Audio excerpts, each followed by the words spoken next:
And I think that's the strong point of the structure and style approach is, now here's all this stuff, now use it. Here's how to use it. Here's ways to use it.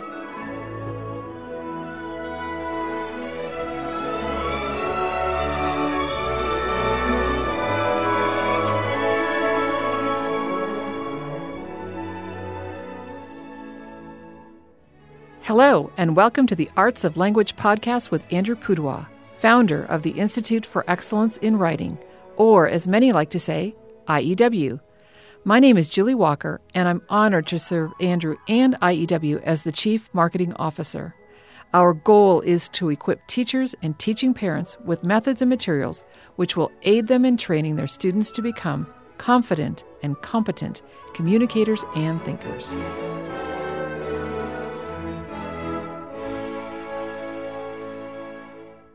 So, Andrew, episode 230. Oh, that means? It's Ask Andrew Anything. Okay. Even if they think you know the answer to the question and you don't. Well, here's one. Here's the very first one. Okay, stump me. All right. Amelia asks, what color is the blue on the walls in the classroom for the new Structure and Style for Students videos? That's easy. Blue. What is like a royal blue or a... I mean, you picked the paint. Yes, and the funny thing is we have a leftover can of paint in the storage shed to do any touch-ups that we need to, but we wiped over the paint color. Oh, so you can't... So we can't really say what that color is, but we eventually will find that out because our guy will take the paint chip back to where we bought it, and they'll do their little magic wand thing. Well, obviously, Amelia likes our color of blue. I think so. Otherwise, she wouldn't have asked. I think so, but I will tell you, Amelia, that even if we tell you the actual color that you will then be able to buy at Lowe's, because that's where we got it, it will not be the exact same color that you see on the video because we do color correction. Oh, so yeah. It's a little bit different, but I do this thing at the end of every video where this is primarily for the classroom teachers where I ask you questions. And then the classroom teachers get some more insight of how to teach this. This has not been released yet. Mm-hmm. We are not exactly sure. And that's not going to have color correction. Well, it's not that. It's just when I'm talking with you, I'm just always amazed because you're pretty close to that blue, how that blue is the exact same color as your eyes. I'm usually distracted by that. You've said that before. Yeah, I guess that's a good thing. I don't know. It's a good color. All yes. right. Yes. So there's your answer. But people could see that color of blue on the Facebook Live that we've done. True. And that's not color correction. This is true. Maybe Facebook corrected. But Maybe Facebook did, yes. YouTube corrected. All right, what's next? Okay. Does your teaching writing structure and style help with any other writing curriculum or just yours? Oh, sure. I have long realized that if a teacher or a parent or tutor took our course, right, they are receiving a very comprehensive approach to teaching writing, but they also are receiving pieces of that which could be, in a circumstance of necessity, applied to someone else's assignments. Mm-hmm. So if you got an assignment from a different syllabus or a different teacher, a different writing curriculum, you might say, okay, it says do a certain number of paragraphs. Okay, now let's look at which IEW models would fit. Is it 1 or 2 or 3 or 4 or 5 or more? Of course, a lot of writing curriculums will use the kind of good suggestions approach. Mm-hmm. In fact, I was just reviewing a book yesterday that was packed with really good suggestions for essentially style to make your writing a little more sophisticated, a little more, quote, colorful. Mm-hmm. The problem, of course, is who really uses those good suggestions. Well, the high talent kids who are like, I want to do this. Who's going to kind of ignore them and say, well, I really don't care? The ones you want the most. Mm-hmm. So this idea of making a very concrete checklist and using the EZ+1 method that we teach. And these are not suggestions. These are a mandate. Right. It's the you do these things, but we don't overwhelm you. Mm-hmm. Here's 2 things. You have to do them. When that's easy, here's 3 things. You have to do them. here's 4 things. You have to do them. I've had people, explain that they were able to apply that easy +1 principle outside of just composition, and it's kind of a Suzuki method for Right. music. I've heard art teachers say, hey, that works, in my teaching of painting or whatever. I've even had math teachers say, well, a keyword outline helped my kids do word problems. Right. Mm-hmm. So I think there are many, many things that can be gleaned from the teaching, writing, structure, and style course, and then applied in a wide range of areas.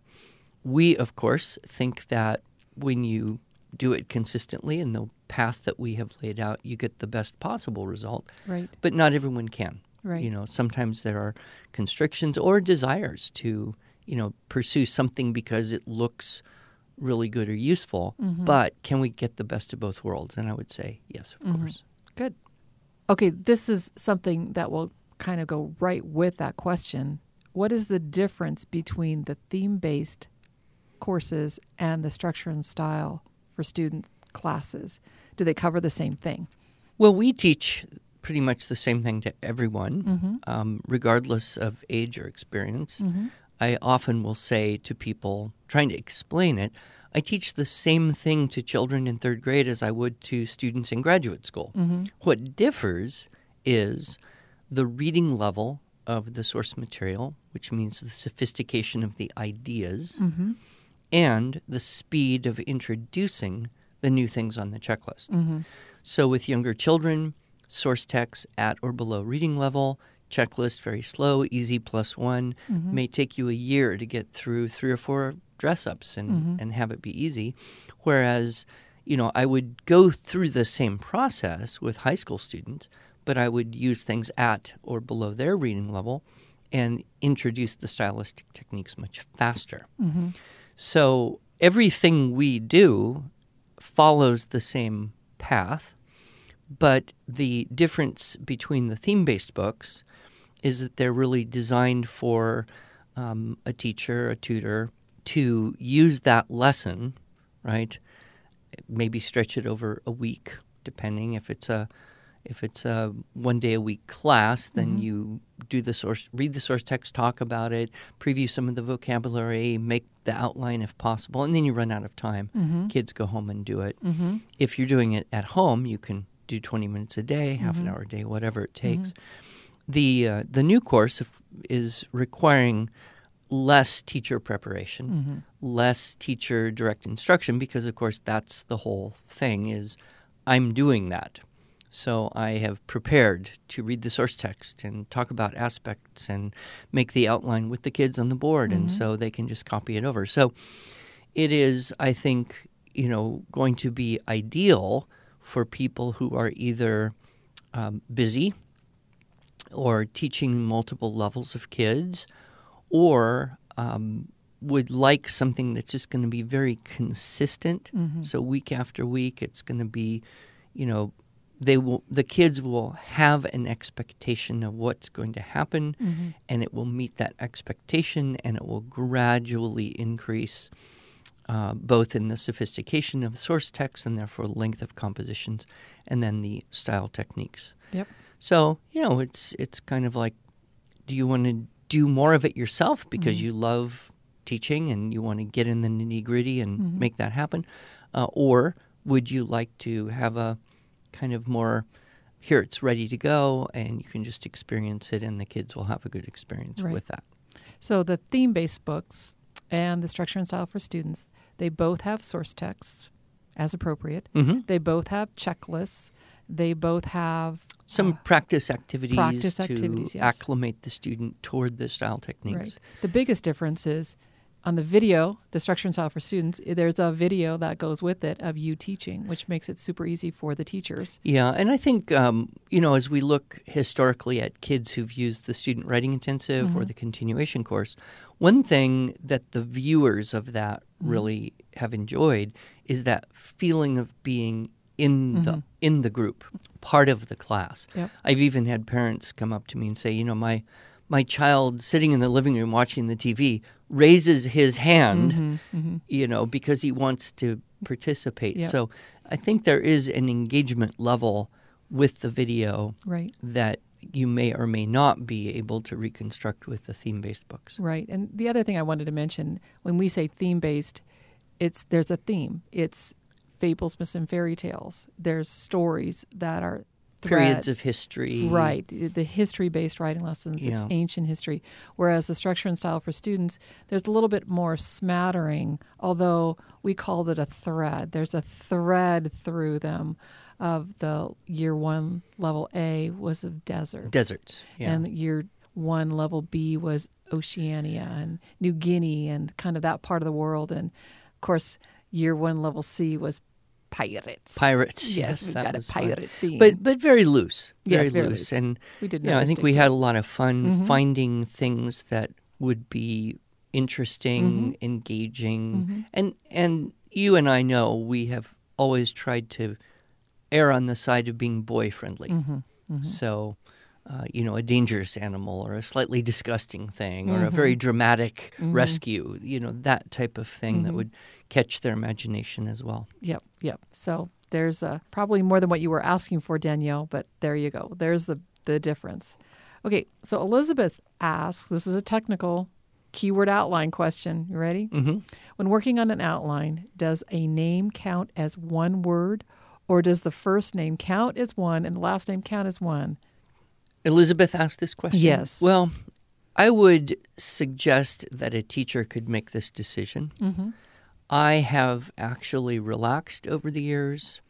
When possible, I recommend maybe an initial for the first name and then the last name, because first names are easier to remember, last names are often harder to spell. But I'm not opposed to a proper noun that has 2 or perhaps even 3 words being considered one word. That gives, security to kids. Mostly kids are going to worry, what if I forget it? Well, that's not a huge worry because there's no rule that says you can't go back and read the original source text again. You can't go look at it again. That's perfectly okay. But they have that little anxiety. But what if I forget? What if I forget? So I find that this question kind of fades, as people get used to doing it. The kids get more used to using initials, which are free. And then if there's a proper noun where you absolutely need both words, okay, go ahead and don't stress over. Don't be legalistic about it. Good. Aubrey asks, can you give us an example of how you have applied structure and style in your own recent business or personal interactions? Oh gosh, I think I do that frequently, but it's such a habit, I don't anymore. You just used an LY right there with frequently. Well, in our Facebook Live not long ago, yes, our cooking show, I explained my breakfast, and I tried to do approximately 1 paragraph's worth of sentences using all the dress-ups and openers and a topic clincher. I don't know if I got a decoration in there or not, but that was kind of spur of the moment. But, what I've noticed is when you work personally with the checklist for a while, for some people that's months, for other people maybe a couple years, you do gain the ability to kind of just switch it on, right? So I can turn on and I can pretty much write something out and use the whole checklist without a lot of work. I can also just switch off and not worry about it. Although it is often where I will write something quickly and then say, oh, I just started 4 sentences in a row with the word I. Bet I could fix that, And, it's funny, people write to me and they'll say, it makes me really nervous writing to you. Well, I'll write back and say, it makes me nervous being me. Right. I have to sign my name, Director, Excellence in Writing. Exactly.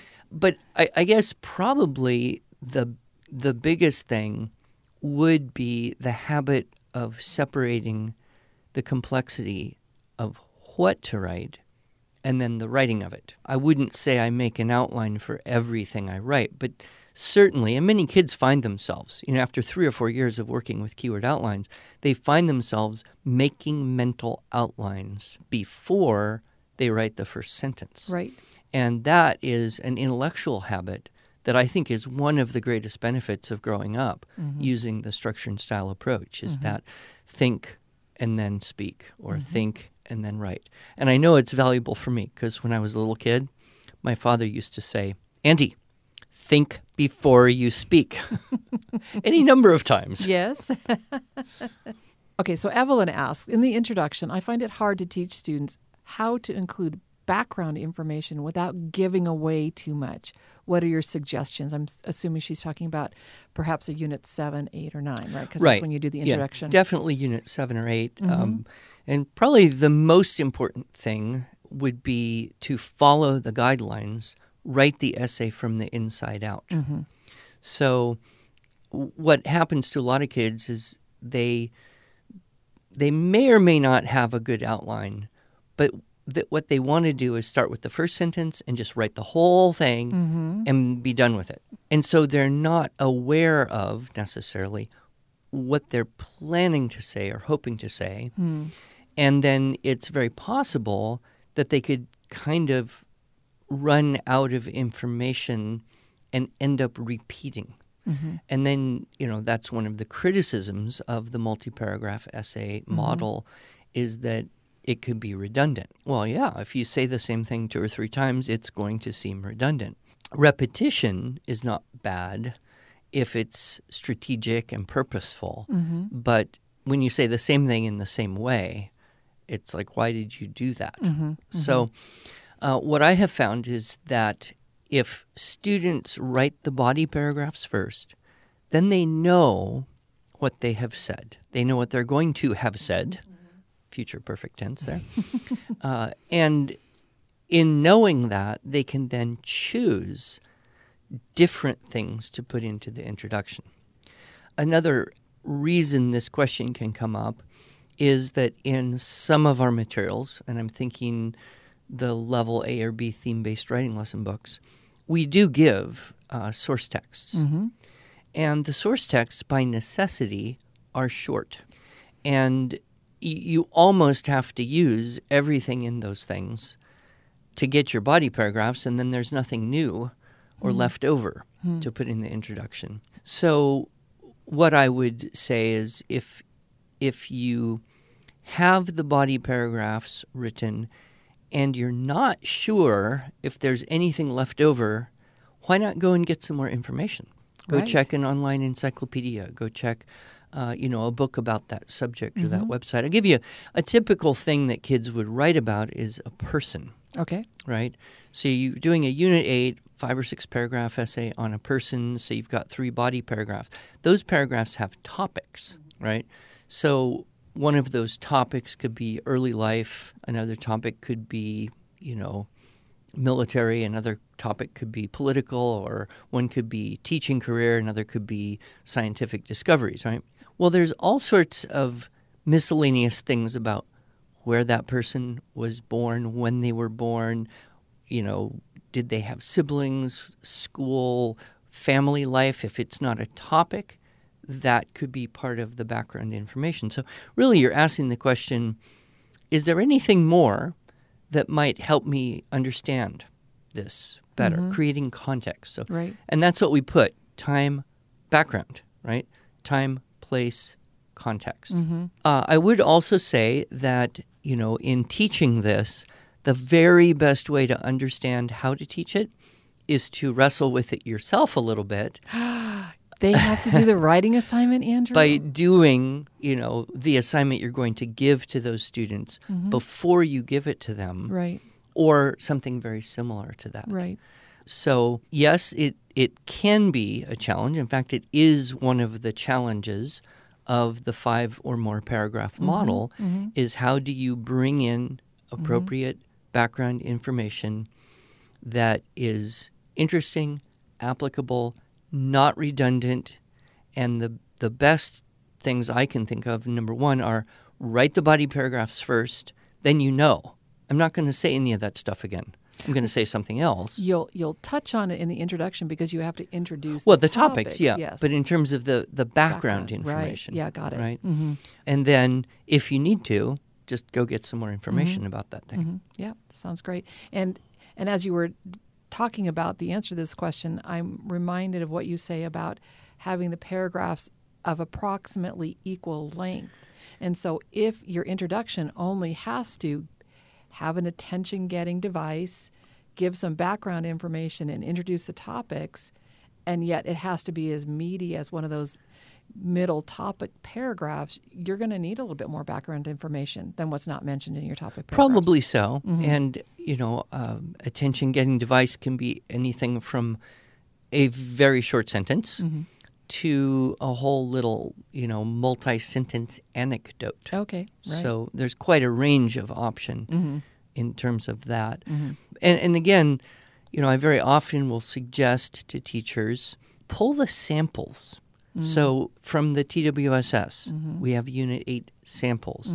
In the Magnum Opus, we have samples of all the different units. We've chosen these to be good examples. In fact, in the theme-based books, some of them we have exemplars. Yes. So use those to show the students, right, what does an introduction look like, and analyze a little bit together. Hopefully you've got the time to do this. Right. It's one thing to hear an explanation, but it's a better thing to see multiple examples of that thing. Yep. What's the old adage? Don't tell, show. Right. And that's why, and that's Webster, basically, that's all he ever does is just read examples and talk about them and say, do you see this? Do you see that? Here's an example of this. Now go do it. Well, and one of the things that you do in the Structure and Style for Student video courses, I think at every level, is you provide an example for the students at what you wrote. Some of them I had to write myself. You did, indeed. And then the students had the responsibility of making sure you had all the dress-ups and all the sentence openers as appropriate for the checklist at that level. We didn't do that for every lesson, but no, of course many not. of them. No, it was very fun.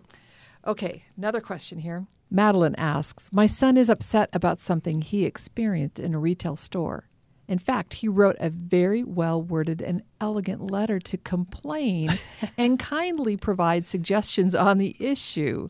Have you ever written a complaint letter to a store or restaurant? Have you been like her son, who is an exceptional model for you to imitate? No, personally, I have not. But I'm kind of ambivalent about things. I don't get upset too easily. If I go somewhere and I don't like it, I just never go back.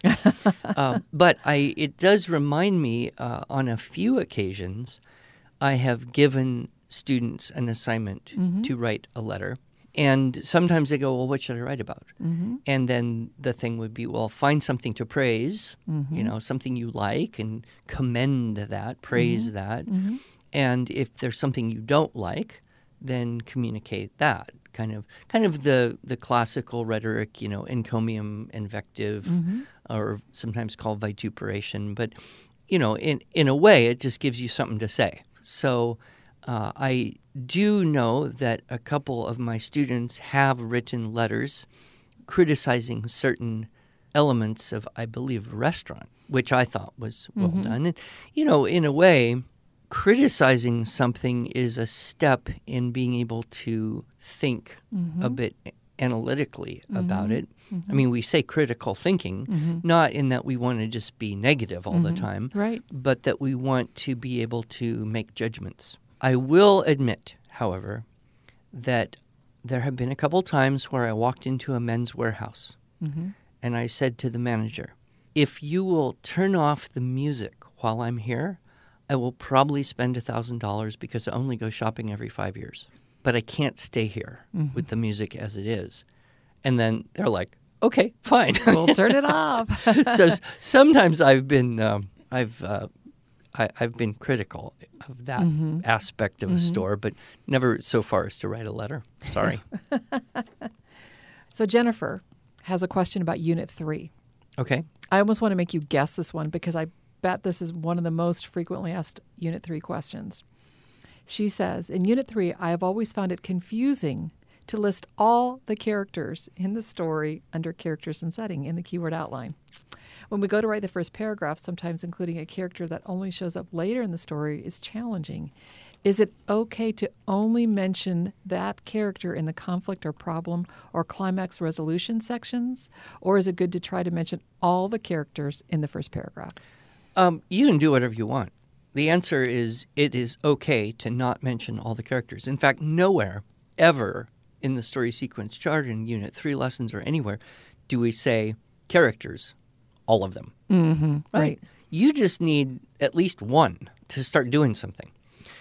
So, I think a good example of this is when you have a character that is coming in later. Mm-hmm. And if you bring that character in too soon, it's very awkward. Now, you'll notice some writers can do this, and they'll have like a few chapters about one character. Dickens does this all the time. He'll have a few chapters about one character, and then there'll be a few chapters about a different character in a different place, and there's absolutely no connection between these two. Yep. And you are kind of confused. Mm-hmm. But then down line, these characters meet, Mm-hmm. and then there's, the conflicts and the issues that happen, and then that backstory comes into being. Mm-hmm. So, an expansion of the story sequence chart, for example, would be The Bat and the Nightingale. If you wanted to write a longer story, you could have one whole thing about, the nightingale and singing for the emperor and gradually becoming egotistical, and this was, essentially poisoning her soul. And then a whole nother paragraph just about this bat. And you wouldn't even have to have them meet until the third paragraph if you wanted to, say, do a 5 or 6 or 7 paragraph version of that. So the answer to her question is, if you just start with any one character, then somebody can do something and the story goes. Right. And then you can bring in another character, and that's fine. Right. Well, and I think about Aesop's fable, The Boy Who Cried Wolf. Right, the villagers. Yeah, you don't see the villagers in the first. Or The Hare and the Tortoise, and there's a judge. Well, the judge doesn't necessarily come in until after the Hare and the Tortoise, finish bantering. Good. Yeah. Okay, good. Thank you. Very helpful. All right. All right. I have 2 more questions. Let's see if we can squeeze in 2 more. We don't have time. Okay, go ahead. Dinesh asks, I'm a 25-year-old non-native English speaker from India. Wonderful. Do you have a course for me? Could I join the online high school class? The answer, of course, is yes. I think that any adult who wanted to improve his or her writing could join our Level C classes. Yeah, either the SSS video or, the benefit of the online class would be getting the individualized feedback from the teachers. And we never ask the students to tell them how old you are. We don't have an age limit or age restriction. We say it's for high school, but... And clearly, we have any number of people, adults, for whom English is a second language. Yes. Or sometimes even a third, who have done the Teaching Writing Structure and Style course and been able to kind of see applications for a lot of the grammar knowledge that they have. Oftentimes, people who learn English as a second language, they know more analytical grammar than people who grew up speaking English. Yes, yes. I experienced that in Japan. These Japanese kids had 10 years of English in school and knew all the English grammar actually better than I did, only they didn't have the facility to put it all together, either spoken or written fluently. And I think that's the strong point of the structure and style approach is, now here's all this stuff, now use it. Here's how to use it. Here's ways to use it. So there's a plus there as well. And, of course, we've got, ESL, ELL people all over the world using the structure and style in their classes for everything from adults down to elementary. Right. Good. There you go, Dinesh. Come and join us for an online class or get the Teaching Writing Structure and Style video course for teachers. I think you'll really benefit from that. All right, last question. This is from Kimberly. She asks, what is the most valuable thing for a writing student to know, and why is that the most valuable? It sounds like this is a Unit 7 most something and why. Here Yeah, we go. conclusion to a Unit 7. Well, I think we already touched on it, and it is, I would look at it as the most formative of the habits that we teach, and that is the separation of complexity. If you get the habit of separating the what to write, then you can attend to the how to write it. And right there, it removes a lot of stress. Reminds me of little Jack in the SSS promo video, Right. and someone asks him, and he's, 10 years old? Someone asked him, what did you learn? And he goes, I think the most important thing is outlines, Yes. And here's a child who just experienced going from that, I'm trying to think of stuff and figure out how to say it and then remember how to spell words and which ones get capitals and put periods so I don't get yelled at and, overwhelm. Yeah, and just to clarify, he was 10 when the question was asked of him, but he was 8 when he started the course. Yeah, that's true. Okay, now I know. If I make an outline, everything else goes better. Yes. Everything else is smoother. And so I would guess, if we were to look at lots of students who kind of came through 2 or 3 or even 5 or 6 years of IEW and then went off into, say, a university or a work situation, if they were to reflect back, they would probably list that as one of the most valuable things because it affects just the way you think of stuff. Well, lots of great questions, listeners. Please feel free to keep them coming. Email us at podcast@iew.com. I have a question for you. You have a question for me? What is the color of blue in this room? Navy blue. Is it navy? Yep. Unquestionably navy blue. Okay. There you go. All right. I just, Yes. Well, this is our soundproof podcast studio. So, in fact, you know how soundproof this room is? I left my phone here and could not find it because I was calling it and I couldn't hear it ring. I remember that. Yeah. So, anyway, thanks for listeners for all your questions. Please continue to give them in and we'll hit them up in episode 240. All right.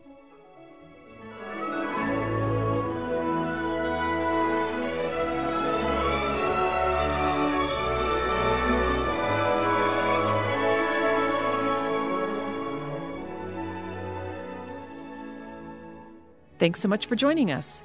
If you enjoyed this episode and want to hear more, you can subscribe to this podcast in iTunes, Google Play, or Stitcher, or just visit us each week at iew.com/podcast. Until then, on behalf of Andrew Pudewa and the team at IEW, I thank you for allowing us to partner with you on your journey toward better listening, speaking, reading, writing, and thinking.